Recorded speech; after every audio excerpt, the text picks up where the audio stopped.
A millionaire heard knocking coming from the trunk of his car in the empty parking lot. When he opened it, he found a homeless girl hiding inside, whispering desperately, "Don't make a sound, they'll hear us." He thought it was madness, but when she explained the reason, his heart stopped. The silence was a heavy shroud in the underground parking garage of the Sterling Tower. For Arthur, a man accustomed to the incessant noise of success, the emptiness was both a relief and a source of anxiety. It was almost 10 p.m., an hour when only the most dedicated or the most solitary still inhabited the skyscraper of glass and steel. He was a bit of both. The echo of his Italian leather shoes on the polished concrete was the only sound accompanying him, a lonely rhythm amidst rows of empty spaces. Paranoia, an unwelcome companion in recent weeks, made the hairs on his neck stand up. The veiled threats arriving in anonymous emails had settled in his mind like a shadow, turning every dark corner into a potential hiding place for an unseen enemy. He adjusted his tie, an automatic gesture to reassert the control he felt he was losing. His car, a gleaming black sedan, awaited him on the second sublevel, a sanctuary of luxury and security. As he walked down the ramp, the air grew colder, denser. The fluorescent lights hummed, casting a pale, sickly glow on the concrete floor. Arthur squeezed the key fob in his pocket, the cool metal against his fingers. He just wanted to get home, lock the door, and shut out the world he had built, a world that now seemed to want to turn against him. That's when he heard it, a faint sound, almost imperceptible. He stopped, his heart giving a painful lurch in his chest.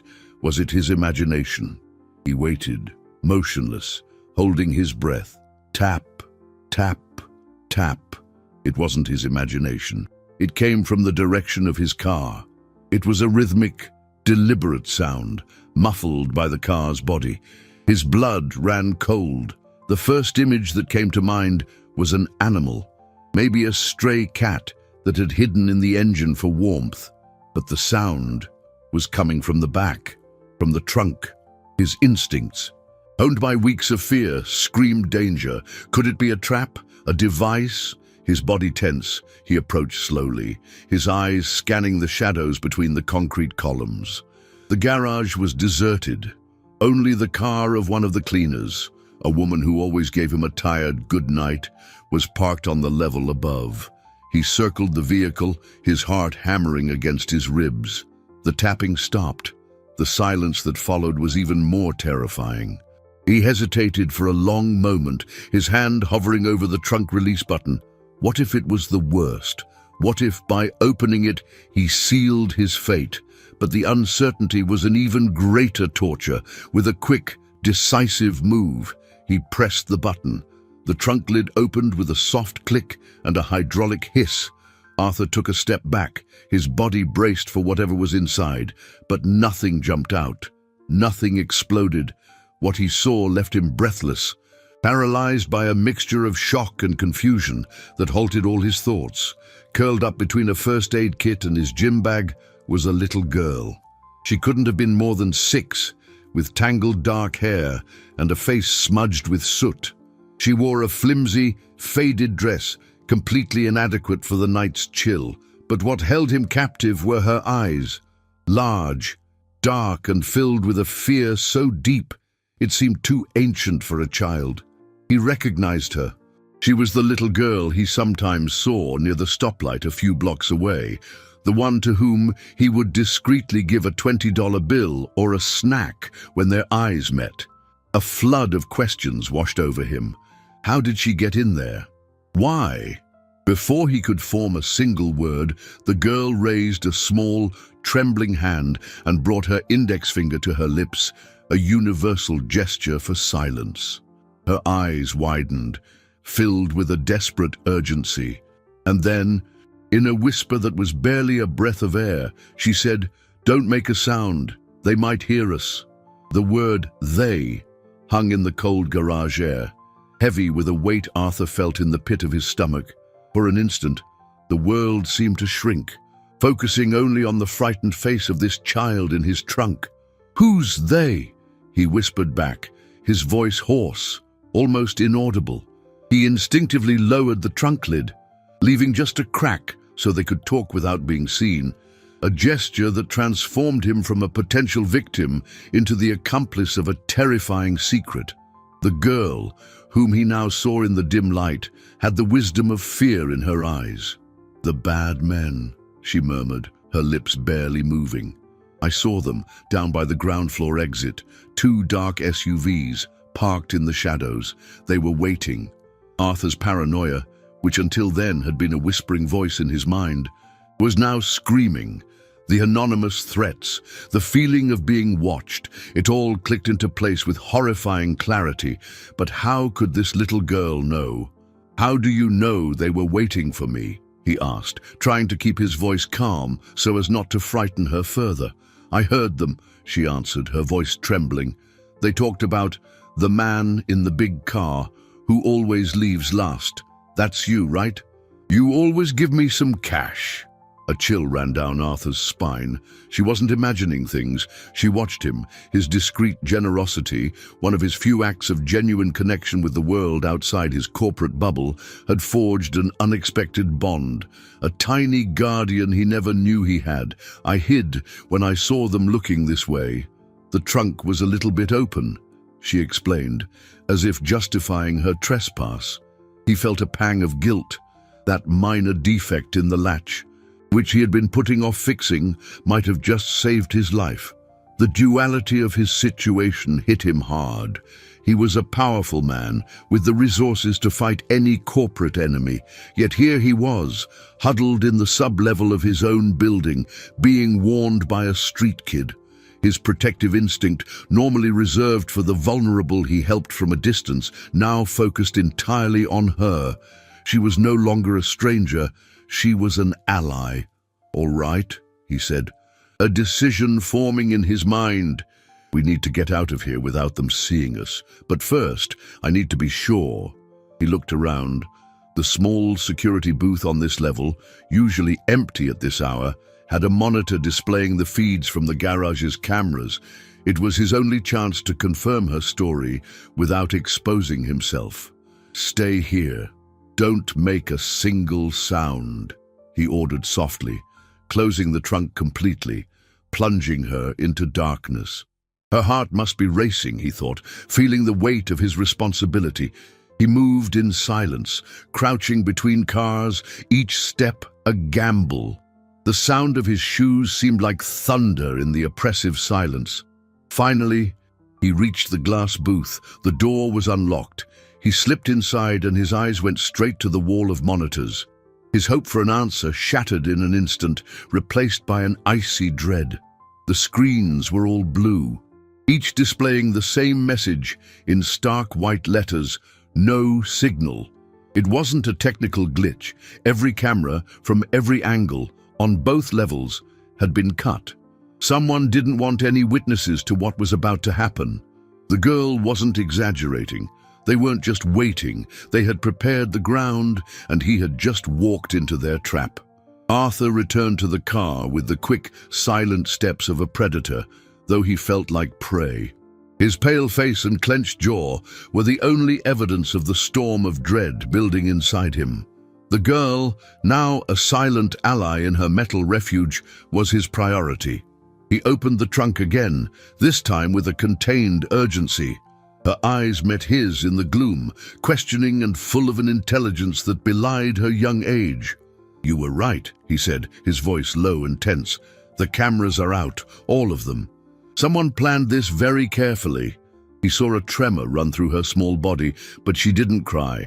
She just nodded, as if the confirmation of her worst fears was, somehow, a relief.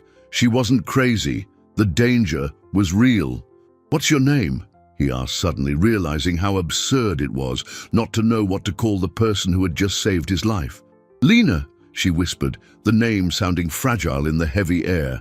"Lena," he repeated, "my name is Arthur, and I'm going to get us out of here, I promise."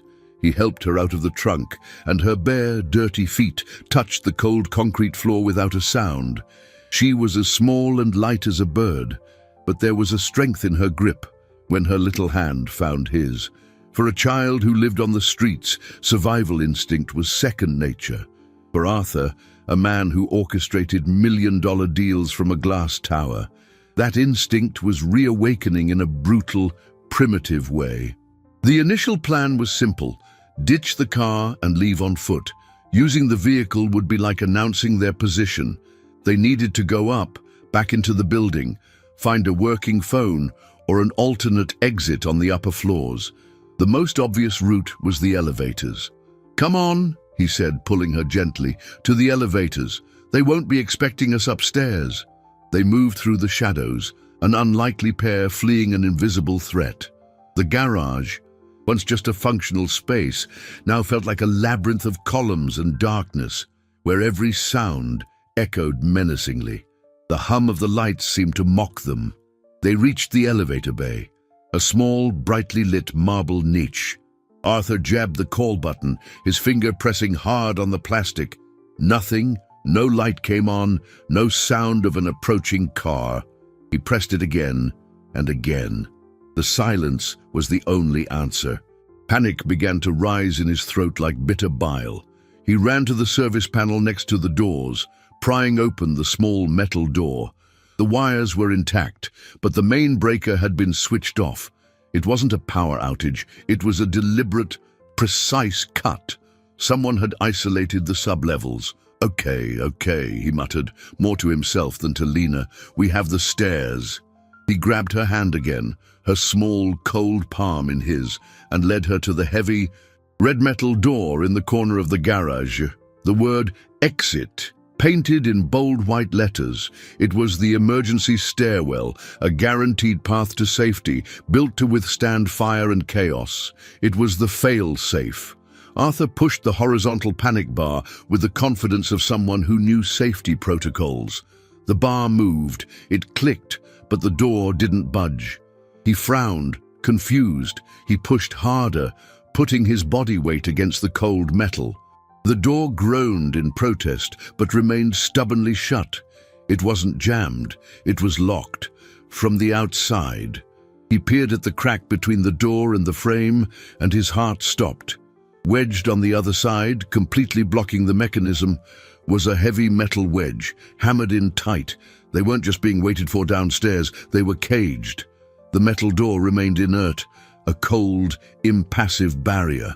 For a moment, Arthur felt a wave of impotent fury. He wanted to punch the steel, to scream into the void, but the sound of his own heartbeat in his ears held him back. He looked down at Lena. Her eyes were fixed on the metal wedge that trapped them, understanding the gravity of the situation with a clarity no child should possess.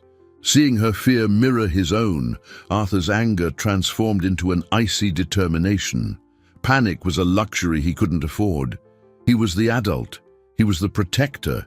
He needed to project a calm he was far from feeling. "Don't worry," he said, his voice sounding surprisingly steady. "There are other ways. This is a big building." He led her away from the door, putting himself between her and the final proof that they were cornered. He retreated to the center of the corridor, his mind working furiously, discarding options with the speed of a supercomputer. Leaving through the vehicle ramp was suicide.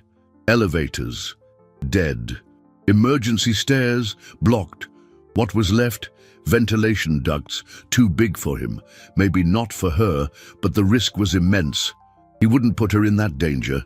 While his logical mind searched for an engineering solution, his heart wrestled with a darker question. Who?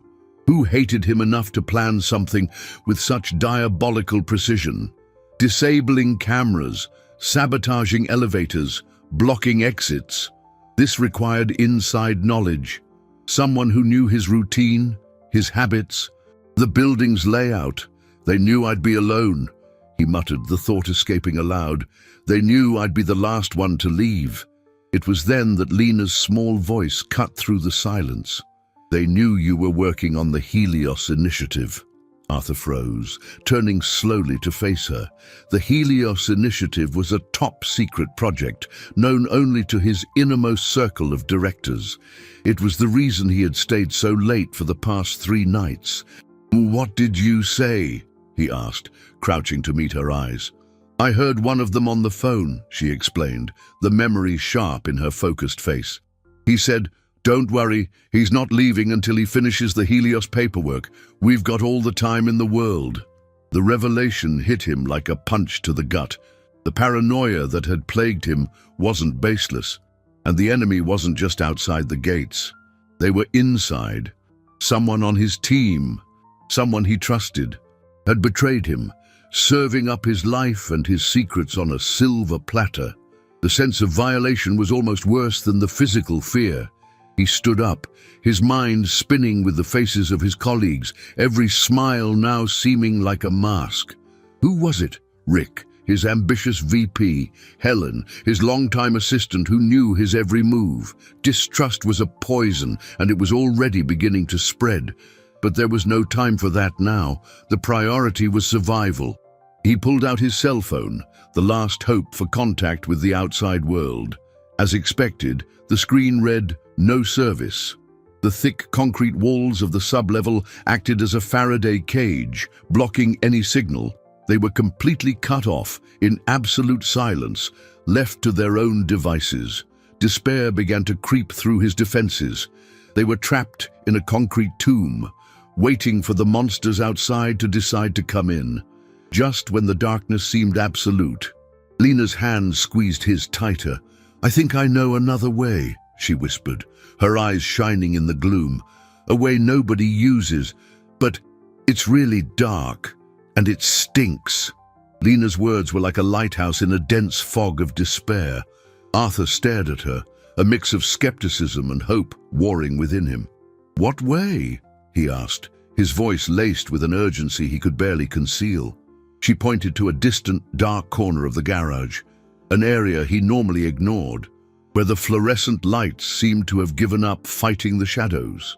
It was where the maintenance staff stored their equipment and where the large industrial dumpsters were kept before being hauled away. "Back there," she said, "there's a little metal door. It looks like a closet, but it's not. It goes to the tunnels." The word tunnels sent a shiver down Arthur's spine. He knew the building's basic layout, but the subterranean service systems were another world, a maze of pipes and wires he'd never had reason to explore. "How do you know about this?" he asked, genuinely curious. This slip of a girl, who barely reached his waist, seemed to have a secret map of the city etched in her mind. "Sometimes, when it rains really hard, I hide in here," she confessed in a low voice, as if revealing a transgression. "One day I saw Manny, the old janitor, coming out of there. He told me it's a shortcut to the boiler room in the next building." Manny, an elderly man who had worked in the building for over 30 years before retiring last year, a loyal, invisible employee who knew every crack and secret of this concrete giant, and Lena, in her silent explorations, had become the heir to that knowledge. It was a chance, a dangerous, uncertain chance, but it was the only one they had. They moved toward the dark corner, the blackness growing thicker with every step. The smell Lena had mentioned grew stronger, a damp odor of dust, oil, and something faintly sour. Arthur used his phone's flashlight to light the way, the beam cutting through the gloom to reveal a tangle of buckets, old brooms, and stacked cardboard boxes. And there, almost completely obscured by a dusty tarp, was the door. It was small, made of rusted metal with no handle, just a small recessed pull. It looked like it hadn't been opened in years. Arthur felt a surge of gratitude for this child. Without her, he would have died here, just yards from an escape route he never would have known existed. He pulled the handle. The door protested with a sharp groan that echoed through the silent garage. They both froze, listening. No sound, no movement. They were alone, for now. Arthur pulled the door open a little wider, revealing pitch-black darkness and a puff of cold, musty air. "Are you sure about this, Lena?" he asked, staring into the dark abyss. She just nodded, her large eyes reflecting the light of his phone. Her courage shamed and inspired him. He took a deep breath. "All right," Stay right behind me. Hold onto my jacket and don't let go no matter what." He entered first, his body stooped, the phone's light sweeping across damp brick walls and a packed dirt floor. It was a maintenance tunnel, low and narrow, with thick pipes running along the ceiling and walls. The air was heavy and hard to breathe. They moved forward slowly, the only sound the scuff of their feet on the uneven ground and the distant drip of water. The beam of light danced ahead, creating monstrous shadows that leapt on the walls. Lena's hand was clamped onto his suit jacket with surprising strength. She didn't complain about the dark, the smell, or the cold. She just followed, a silent, trusting presence at his back. After what felt like hours but was likely only minutes, the tunnel opened into a small junction with 3 possible paths. Arthur stopped, uncertainty paralyzing him. Which one to take? A wrong choice could lead them to a dead end or, worse, back where they started. He turned to Lena, hoping for some sign of recognition, but she was staring at the ground, her face pale, her eyes wide with fear. He followed her gaze. On the dusty floor, partially scuffed but unmistakable in the phone's light, were footprints, fresh ones, and they weren't theirs. The beam from Arthur's phone trembled, dust motes dancing in the air like tiny ghosts over the footprints. They weren't Lena's small, bare tracks, nor the imprints of his expensive shoes. They were the thick, grooved soles of work boots, fresh enough that the edges were still sharp in the damp earth. Someone had been here recently. The air in the tunnel seemed to grow heavier, colder. The feeling of escape was replaced by the horrifying suspicion that they might be walking straight into a second trap. Arthur pulled Lena behind him, his body forming an instinctive shield. His mind raced. Had the men upstairs guessed their plan, or was someone else involved, someone who knew these secret paths as well as old Manny? "Which way now?" he whispered, his voice taut. He turned to Lena, no longer as an adult guiding a child, but as a commander consulting his most valuable scout. In this dark, subterranean world, her experience was worth more than all his millions. Lena didn't answer immediately. Her large, serious eyes scanned each of the 3 tunnels ahead. She crouched, her little finger hovering over the tracks, not quite touching. Then she looked at the dust accumulated at the entrance of each passage. "That one," she said, pointing to the middle tunnel. "The spider webs are whole at the entrance of the other 2, but on this one, they're broken, and the footprints go that way." Arthur hesitated. Following the footprints seemed like madness. "But doesn't that mean they're waiting for us up ahead?" he argued, his logic fighting her instinct. "It means they already passed through," she corrected him softly. "And they didn't come back. If they were waiting, they would have covered their tracks." The wisdom in that simple observation silenced him. She was right. These weren't subtle men. They were thugs. They had passed through, likely on a hasty search, and moved on. Trusting Lena was the biggest risk and the only hope they had. "All right," he said, "let's go," but slow and absolute silence. They entered the middle tunnel, one step at a time. The passage felt narrower than the last, and the smell of mildew was stronger. Every 30 feet, Arthur would stop, switch off the flashlight, and listen in the total darkness. Nothing but the dripping water and the thud of their own hearts. Suddenly, a distant metallic sound echoed through the tunnel from above. A clang. They froze. Then voices, muffled, indistinct, but undeniably human. Salvation or damnation was close. They continued, moving with agonizing caution, until they saw the source of the light and sound, a rusted metal grate in the ceiling, about 10 feet up. The weak light of a single bulb filtered through it, along with the fragments of the voices. Arthur found a recess in the wall where thick pipes crisscrossed, creating a makeshift ladder. "Get on my shoulders," he whispered to Lena. "Try to see what's up there." With the agility of a cat, she scrambled up his body and steadied herself on the pipes. Peeking through the grate, she was still for a long moment. When she climbed down, her face was pale. "It's the cleaning lady," she whispered, her eyes wide. "Maria, she's on the phone." A knot formed in Arthur's stomach. "Maria, The woman with the white hair and tired smile who always wished him a good night. The image didn't fit. "What is she saying?" he asked. She said, "They're not in the car. The boss says to check the service tunnels." The girl, "If you find her, bring her too. She saw too much." The betrayal was a physical blow, leaving Arthur breathless.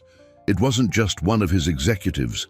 It was the cleaning lady, the most harmless, omnipresent figure in the building. She was their eyes and ears. And now, Lena was no longer an accidental witness. She was a target. In the midst of this terrifying thought, a loud sound of metal dragging on concrete came from above. Lena looked at him.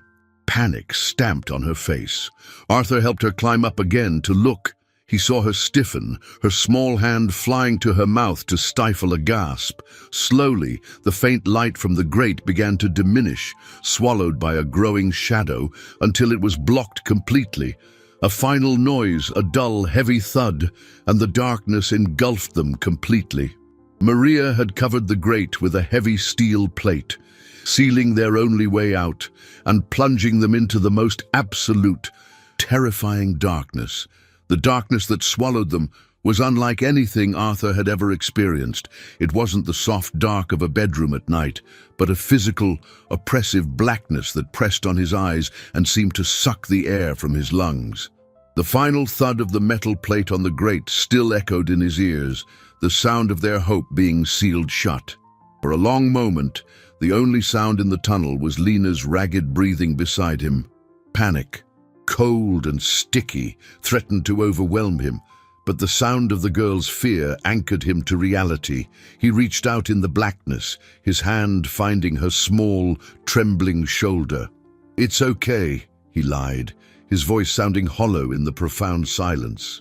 "We're okay." He had to believe it, even if every instinct screamed otherwise. The revelation about Maria had destabilized him. The gentle-looking woman he greeted every day was a key player in the conspiracy. How many times had she watched him, noting his hours, cleaning his office while her eyes scanned documents on his desk? The betrayal was so deep, so unexpected, it shook the very foundation of his perception of the world. The enemy didn't have one face. It had many, some of them disguised in tired smiles and servile gestures. They were trapped, with hunters who knew the terrain closing in. To stay put was to wait for the end. To go back was impossible.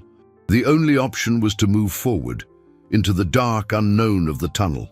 He switched his phone's flashlight back on, but this time the light seemed dimmer, more vulnerable, a tiny pinprick of defiance against an infinite blackness.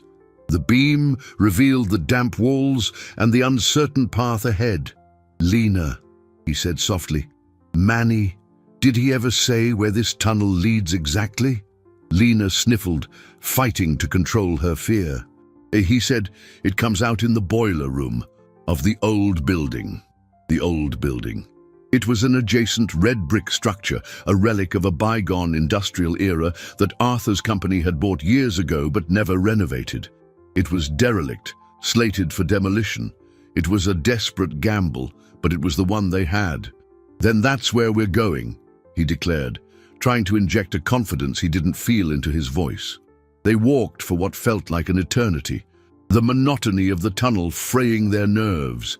The path began to slope upwards, and the air grew slightly drier. Arthur felt the muscles in his back tense, expecting at any moment to hear the sound of footsteps approaching from behind. Suddenly, the tunnel ended abruptly at a brick wall, a dead end. The hope he had tried to nurture withered instantly. He ran his hands over the wall, desperate, searching for anything, a crack, a lever. Nothing, just cold, solid brick. They had made the wrong choice. They were trapped. Lena began to sob quietly beside him, the small, desolate sound echoing in the chamber of his failure. Arthur leaned against the wall, exhaustion and despair finally hitting him. He had failed. He had failed her. As his mind drowned in self-recrimination, his shoulder pressed against a particular section of the wall. He felt something, a slight give, almost imperceptible. He pushed away and pressed the same spot with his hands. One of the bricks moved inward. His heart leaped. He pressed the surrounding bricks. One by one, he found others that were loose. It wasn't a dead end. It was a hidden passage. With renewed adrenaline, he worked quickly, pulling out the loose bricks, creating a dark opening. His phone's light revealed a rusted metal ladder leading up into blackness. They had found it. The boiler room. With Lena on his back, he climbed the precarious ladder. With every rung, the smell of rust and burnt oil grew stronger. The ladder ended at a platform overlooking a cavernous space. And then he saw them. The boiler room was steeped in gloom, lit only by a single safety lamp hanging from the high ceiling, casting long, dancing shadows over the old, silent machinery. But that wasn't what made him freeze, his blood turning to ice. Standing in the center of the room, their backs to him, talking in low voices, were two men. And next to them, on a metal table, was an open laptop. The screen glowed in the dark, displaying not a business plan or an email, but the detailed security schematic of his building, with every camera marked in red. They weren't waiting in the garage. Here, in this forgotten sanctuary, was the real command center of the operation. Arthur shrank back into the darkness of the passageway, his heart pounding against his ribs. He held Lena tight, putting a finger to her lips, though he knew she wouldn't make a sound. Her instincts were sharper than his. The scene in the boiler room was a waking nightmare. These men weren't mere thugs. They were the brains, or at least the lieutenants, of the operation. The laptop with the security blueprints confirmed the depth of the infiltration. His paranoia wasn't paranoia. It was a horrifyingly accurate premonition. He crouched on the platform, using the darkness as cover, and strained to hear their conversation. The voices were low, but the echo in the cavernous room carried fragments to him. "He still hasn't come out. Maria confirmed the car is there," said one of the voices, rough and impatient. "But she lost them in the tunnels. The girl must have led him in there." The mention of Lena made Arthur's blood boil. She wasn't collateral damage. She was part of their plan now. A loose end they needed to eliminate. Arthur's protective determination solidified into a cold, calculated rage. "The boss is losing patience," said the second voice, calmer, more sinister. "He wants the servers accessed by dawn. If Andrade doesn't cooperate, we move to Plan B." Plan B. The phrase hung in the air, ripe with terrifying possibilities. What could be worse than the ambush they had already laid? Arthur needed more information. Who was the boss? What was on the servers that was so important? His mind, trained to analyze business risks and strategies, began to work on a new kind of problem. He wasn't an action hero, but he was smart. He needed to use his brain, not his brawn. He glanced around the dark platform. There were old metal pipes leaning against the wall, rusted tools left behind, improvised weapons perhaps, but against two men who were likely armed, it would be suicide. He needed a distraction, something to separate them, to give him a window of opportunity to escape unseen. Lena tugged on the sleeve of his jacket. When he looked down, she was pointing at something he hadn't noticed. A large red valve wheel, connected to one of the main pipes that ran down to the dormant boilers. Next to it, a faded plaque read, "Emergency Steam Release." It was an old system, likely unused for decades, designed to vent pressure from the boilers in case of overheating. Would it even work? It was a huge risk. The noise could draw their attention, but it could also create the chaos he needed. He looked at the men, then at the valve. It was the only card he had to play. He gestured for Lena to hide behind a large metal girder, as far from the valve as possible. She understood immediately, moving like a shadow. Arthur approached the red wheel. It was caked in rust and grime. He gripped it with both hands, planting his feet firmly on the platform. He pulled. The wheel didn't budge. It felt welded shut by time. He grunted, adrenaline flooding his system, putting all of his strength into the motion. The muscles in his arms and back screamed in protest. The wheel groaned, a high-pitched metallic shriek that sounded like a gunshot in the silence. Down below, the two men spun around, looking up into the darkness where he stood. "What was that?" one of them said, his hand moving to his jacket. They had heard him. It was over. Just as panic threatened to paralyze him, the wheel finally gave way, turning with a deafening screech. A deep, guttural hiss began to emanate from the bowels of the pipes, a sound that quickly grew into a thunderous roar. The entire platform began to vibrate beneath his feet. Before the men could react, a deafening jet of scalding white steam erupted from an exhaust pipe on the far side of the room, enveloping everything in a thick, choking fog. The roar of the steam was deafening, an invisible monster filling the boiler room with its furious scream.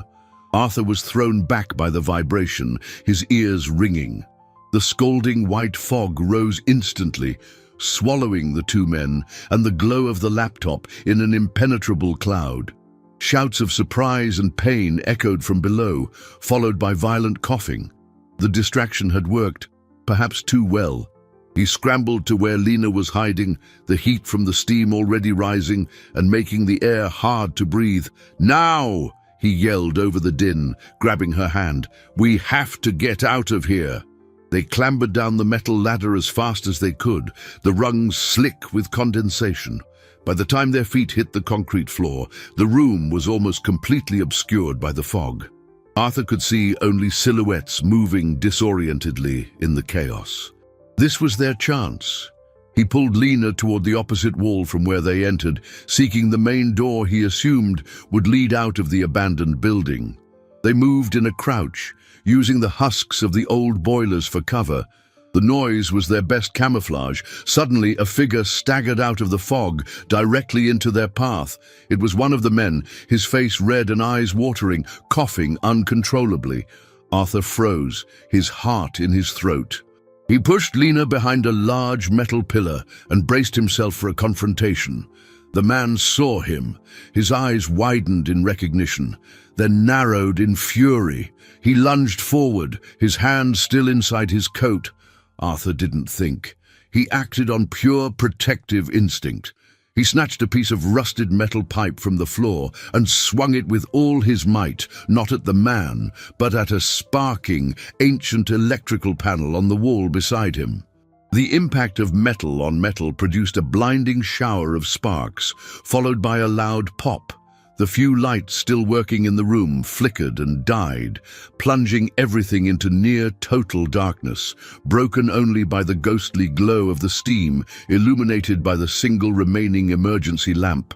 The man recoiled, momentarily blinded. It was the opening Arthur needed. He grabbed Lena and ran, stumbling through the dark, guided only by his memory of the room's layout. He found the door, a heavy metal push-bar just like the one in the stairwell. He threw his shoulder against it, and it groaned open, revealing not the night outside, but another dark, dusty corridor. They slipped through, and Arthur pulled the door shut behind them, hoping the noise from the steam would muffle the sound. They were in a service hallway of the abandoned building. The air was still and smelled of decay. At least they were out of the boiler room. But they weren't safe. Arthur knew it wouldn't be long before the men recovered and came after them. He needed to find a way out, to the street, to the light, to safety. As he tried to decide which way to go in the dark corridor, Lena pulled his hand with renewed urgency. She wasn't looking ahead or behind, but down. In her other hand, which he hadn't noticed was clutching something, was a small object, a flash drive. She had snatched it from the table next to the laptop in the brief instant they passed it in the fog. Her large, serious eyes met his in the gloom, and she whispered, "I think this is important." Arthur took the small device, the cool plastic in his trembling hand. He had no way of knowing what was on it, but if it was next to a laptop displaying the secrets of his security system, it couldn't be anything good for his enemies. This little girl, with her quick thinking and silent courage, hadn't just found an escape route. She had stolen the enemy's weapon from right under their noses. But possessing that small object transformed them from fugitives into bearers of something their pursuers desperately wanted back. The danger had just escalated exponentially. Before he could fully process the significance of what she'd done, a loud bang of metal on metal echoed from down the hall. The boiler room door had been kicked open.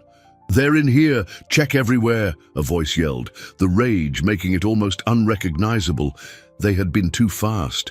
The hunt was back on. The shout down the hallway was a starting gun. Arthur didn't hesitate. He pulled Lena in the opposite direction, running clumsily through the darkness. The beam of his phone's flashlight danced wildly, revealing a path littered with debris and dust. Behind them, the sound of heavy boots sprinting toward them was a drumbeat marking the rhythm of their panic. The flash drive in his pocket felt like it was burning against his skin, a beacon drawing the wolves. They rounded a blind corner and came upon a spiral service staircase, leading up into the blackness of the upper floors. It was their only option. Go up. Put as much distance as possible between them and their pursuers. The climb was torture. The metal steps, eaten by time, groaned and swayed under Arthur's weight. He was practically carrying Lena, who clung to him, her breath coming in small, frightened gasps. The voices below grew louder, echoing in the stairwell. "They went up! Go get them!" Arthur forced his legs to move faster, his heart hammering in his chest, the air burning his lungs.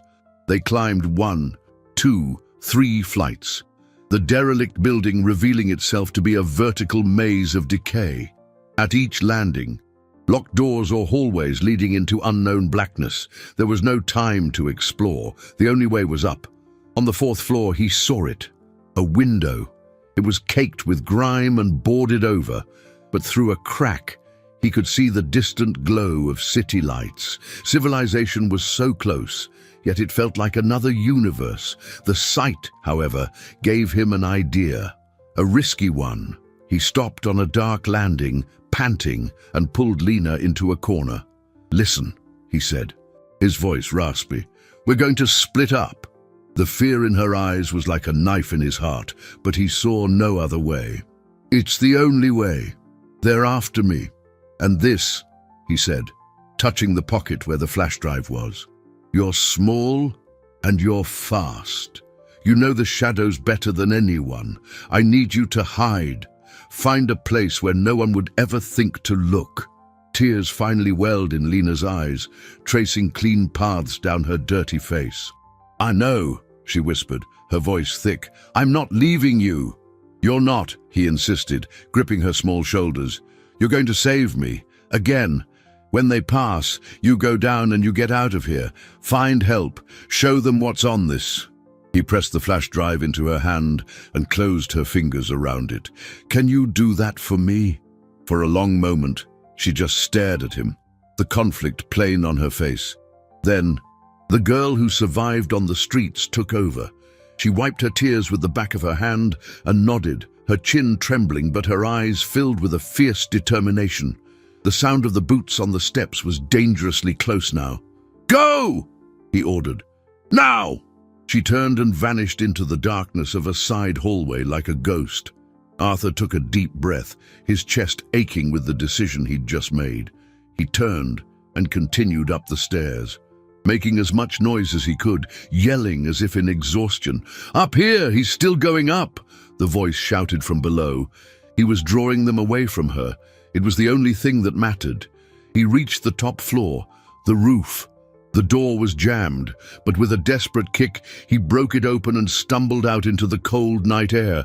The roof was a plateau of gravel and tar, surrounded by a low parapet.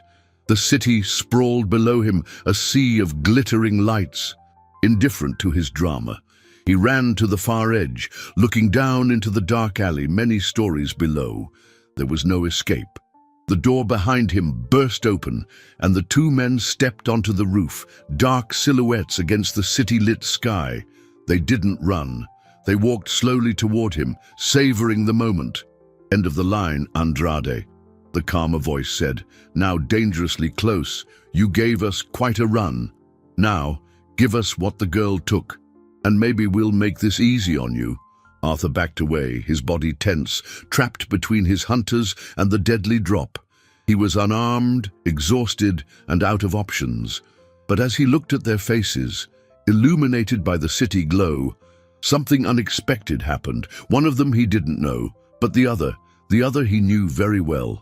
It was Rick, his vice president, his right-hand man, the man he'd considered a friend. The revelation hit Arthur with the force of a physical blow.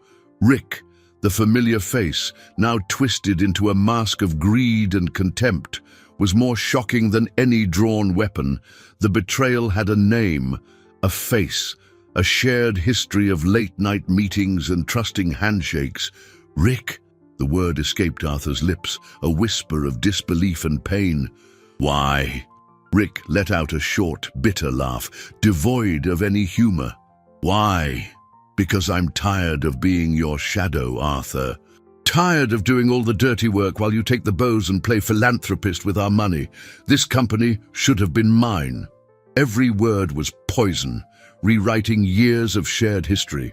The ambition Arthur had always seen as a quality in his VP was in fact a corrosive resentment, festering just beneath the surface.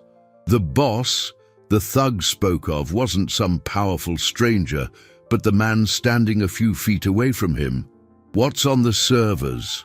What's on this flash drive that's worth all this?" Arthur asked, his mind racing to buy time, to understand the scope of this conspiracy. "Everything," Rick said, taking a step forward. "Proof. Records of all our side deals. Arrangements you, in your impeccable morality, would never approve. We were about to move everything to offshore accounts, wipe the records, and leave you holding the bag as the company collapsed, looking like an incompetent fool. But you and that little street rat had to ruin everything." The puzzle snapped into place. It wasn't just personal revenge. It was a massive corporate coup, designed to gut the company and destroy his reputation. The ambush in the garage wasn't to kidnap him, but to force him to grant access to the servers, to accelerate their timeline. His silent refusal, orchestrated by Lena, had unraveled their plan. Arthur glanced at the chasm behind him, and then at the two men before him. He was in a perfect trap, but they didn't know one thing. They didn't know that the proof they so desperately wanted was no longer with him. His only job now was to make sure Lena had enough time to get away.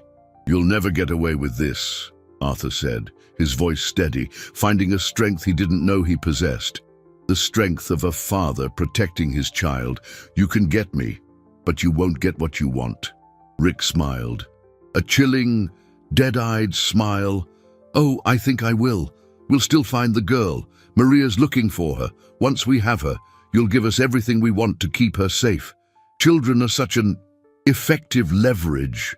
The veiled threat against Lena ignited a primal fury in Arthur. The facade of the civilized businessman crumbled, revealing something raw, more desperate. He wasn't going to wait to be taken. He was going to fight. He glanced to his side, at a pile of rusted rebar left from some forgotten construction. In one fluid, unexpected motion, he lunged for it, grabbed one of the metal rods, and spun to face his tormentors. The unknown thug drew a gun, but Rick held up a hand, stopping him. "No, no noise! I'll handle this myself." Rick shrugged off his suit jacket, revealing a physique Arthur had never suspected beneath the tailored suits. He was stronger, younger. Arthur's chances were slim to none. But he wasn't fighting to win. He was fighting for time.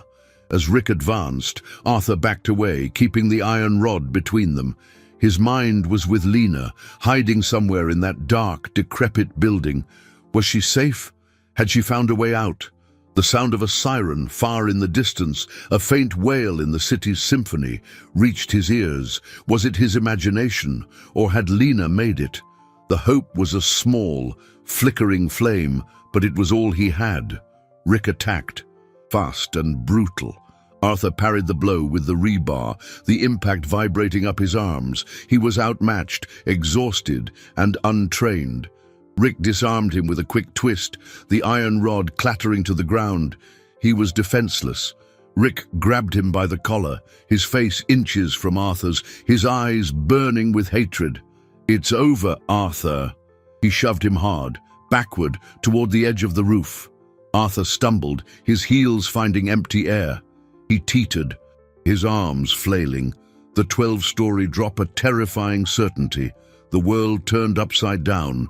For a fraction of a second that stretched into an eternity, Arthur felt nothing but the void beneath his feet. The city lights became a warm, colorful blur, rising up to meet him as the cold night wind screamed in his ears.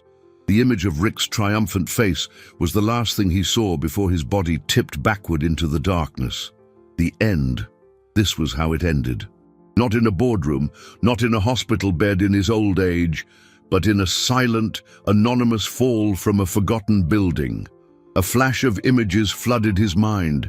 His father's disappointed face, the glow of his first $1 million, the loneliness of his luxury penthouse, and then Lena's face, her wide, frightened eyes in the trunk, the trust in her small hand, the flash drive she'd given him. He had left her all alone, survival instinct. A force older and more powerful than any conscious thought exploded through his body. At the last possible moment, his fingers closed around something solid, the rough, cold edge of the concrete parapet. A shock of pain shot through his arms as his full weight yanked him down, his shoulders nearly ripping from their sockets, his fingernails scraped stone, the skin tearing, but he held on. He was dangling, alive. Breath returned to his lungs in a desperate gasp. Above him, Rick's face was a mask of shock and fury. His easy victory had been stolen. "You just don't die, do you?" he snarled, stepping to the edge. He raised his foot, ready to stomp on Arthur's fingers, to finish the job. Hanging between life and death, muscles screaming, vision tunneling, Arthur saw with absolute clarity. He wasn't fighting for his company. He wasn't fighting for his reputation or his money. He was fighting for her. The little girl who saw him not as a millionaire, but as the man in the big car, who was kind to her. The child whose loyalty and courage outshone all the betrayal and greed he had just witnessed. In that moment, he understood that the life he had so carefully protected, the life of luxury and isolation, meant nothing. But the chance to see Lena safe, to give her the life she never had, meant everything. That protective love, pure and fierce, was a surge of adrenaline that set every fiber of his being on fire. As Rick's shoe came down, Arthur used his last ounce of strength. He swung his body, using the pendulum motion to kick out at Rick's other supporting leg. The blow was clumsy, desperate, but it worked. Caught off guard, Rick lost his balance. He staggered backward, his arms windmilling wildly, his shout of surprise turning into a scream of panic. He tried to right himself, but his expensive dress shoes slipped on the loose gravel near the edge. He fell, not away, but toward Arthur, his body slamming into the parapet. Arthur felt Rick's hands clamp onto his wrists, not as an act of salvation, but in a spasm of panic, a desperate attempt to hold on to anything. The added weight was too much. Arthur's fingers, already at their limit, began to slip. The concrete crumbled under the strain, the stone giving way. The sound of the sirens, once distant, was now unmistakably louder, rising from the streets below, but it was too late. With one last cry of effort and terror, Arthur's grip failed, and locked together in a deadly embrace, he and Rick plunged into the abyss.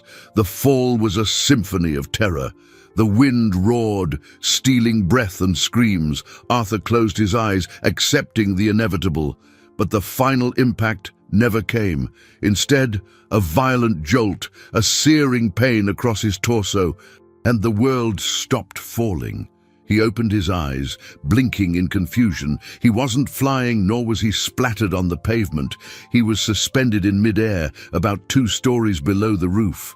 A tangle of thick cables and old construction tarps, attached to forgotten scaffolding on the side of the building, had broken his fall, snaring him like an insect in a web. Rick hadn't been so lucky. His grip had broken loose during the initial tumble, and Arthur had seen him plummet past, a dark shape disappearing into the blackness of the alley. He hung there, broken and battered, adrenaline the only thing keeping him conscious. Red and blue lights pulsed below, illuminating the mouth of the alley.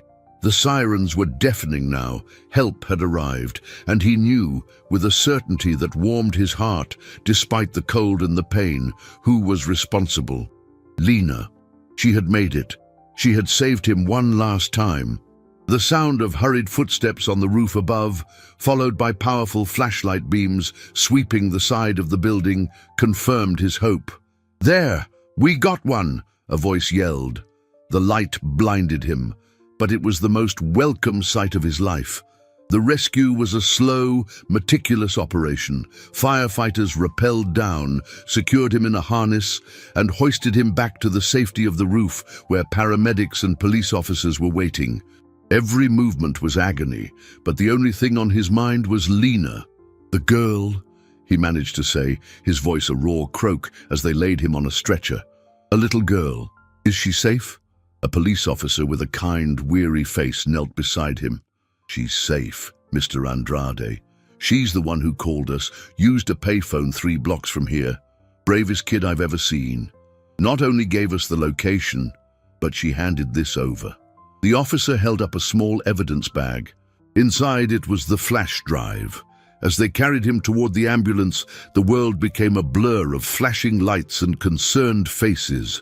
He saw Maria being led away in handcuffs, her face pale and defeated. He saw Rick's body being covered with a sheet in the alley. He saw the remaining thugs surrendering on the roof. The conspiracy had crumbled. In the ambulance, wrapped in a foil blanket, the pain of his injuries beginning to register, he finally saw her. Lena was sitting in the corner, bundled in a wool blanket far too big for her, a cup of hot chocolate in her hands. A female officer sat beside her, speaking to her in a low, gentle voice. Their eyes met across the small space. No words were spoken. None were needed. In her eyes, he saw relief, fear, and an unshakable loyalty. In his, she saw a gratitude so profound, so overwhelming, it transcended anything money could ever buy. Their journey, which had begun in the terrified silence of a dark trunk, had ended under the spinning lights of salvation. The secrets on the flash drive, combined with Arthur's testimony and the confessions that followed, exposed the entire corrupt network. Rick and his secret partners had been siphoning millions, planning to frame Arthur for the fraud before disappearing. Other business owners, victims of the same scheme, finally saw justice. Arthur's company took a hit, the revelations shaking investor confidence, and a painful restructuring was necessary. But as he lay in his hospital bed, ribs broken and body aching, Arthur had never felt richer. He had lost a portion of his fortune, but he had found something infinitely more valuable. He had found a purpose. He had found a family. He asked to speak with social services the next day, the request clear and unwavering in his mind. He wanted to begin the process of adopting Lena. The girl who had hidden in his car to save him was no longer a stranger. She was his daughter. 3 weeks after that terrifying night, morning sun streamed into Arthur's office. But it wasn't the office at the top of the glass and steel skyscraper. It was a smaller, warmer space in a lower, more discreet building. The grand mahogany desk had been replaced with one of light wood, and instead of stock charts and financial reports, the wall displayed a series of colorful crayon drawings depicting a man in a suit and a dark-haired girl holding hands. Arthur looked at the drawings, a genuine smile spreading across his face. His ribs still ached if he breathed too deeply, and the bruises were only just starting to fade, but he had never felt more whole. The door opened and Lena came in, not with the shyness of a street kid, but with the bouncing confidence of someone who belonged. She wore a bright yellow dress and new sneakers that shone in the light. In her hands, she carried a small pot with a single daisy. "For your desk," she said. placing it carefully next to the picture frame that now held their first photo together, taken the day she was released from the temporary shelter. For good luck, Arthur reached out and stroked her hair, now clean and tied back in a ponytail. "It's the most beautiful thing I've ever seen," he said. And he meant it. The simplicity of that gesture, the purity of that affection, was worth more than any work of art he had ever owned. The investigation had revealed the truth behind Lena's presence that night. Her childlike intuition, sharpened by life on the streets, had made her notice the bad men, and Maria's suspicious behavior weeks earlier. She began following them, not out of heroism, but out of a protective instinct for the one person who had ever shown her kindness. She had stumbled upon their plan by accident, overhearing conversations and piecing things together. Hiding in the trunk was a desperate act by a child trying to warn a friend, the only way she knew how. Her story ran even deeper. The ex-partners Rick had brought into the scheme were the same men who, years before, had ruined her father's small construction business with a fraudulent deal, leading to the disintegration of her family. Unknowingly, Lena hadn't just been saving Arthur, she was avenging her own family. The adoption process was moving forward smoothly. The authorities, aware of the extraordinary story that bound them, were expediting the proceedings. Arthur's life had been transformed. He sold his majority stake in the company, keeping only enough to live comfortably and secure Lena's future. He stepped away from the cutthroat corporate world that had nearly destroyed him and began dedicating his time and resources to a foundation to help homeless children, a foundation that Lena, with her innate wisdom, helped guide. The paranoia that once haunted him was gone, replaced by a cautious trust and a new sense of purpose. He no longer had to protect himself from invisible enemies, because now he had something to fight for in the open. That afternoon, they walked through a park together, the sun warming their faces. Lena held his hand, chattering about the school she would start next week, about the colors she wanted for her new room, about the dog they might get. Arthur listened to every word, every detail, as if it were the most important piece of information in the world. He was no longer just a millionaire, he was a father. He looked down at the girl beside him, the child who had entered his life hidden in the darkness of a trunk, and realized the irony. He thought he was offering her a rescue, a new life. But the truth was, she had rescued him. She had rescued him from the loneliness of his wealth, from the prison of his fear. She hadn't just saved his life, she'd given him one. The child found in his car was not the beginning of a nightmare, but the end of a long, lonely night and the start of a beautiful, unexpected dawn.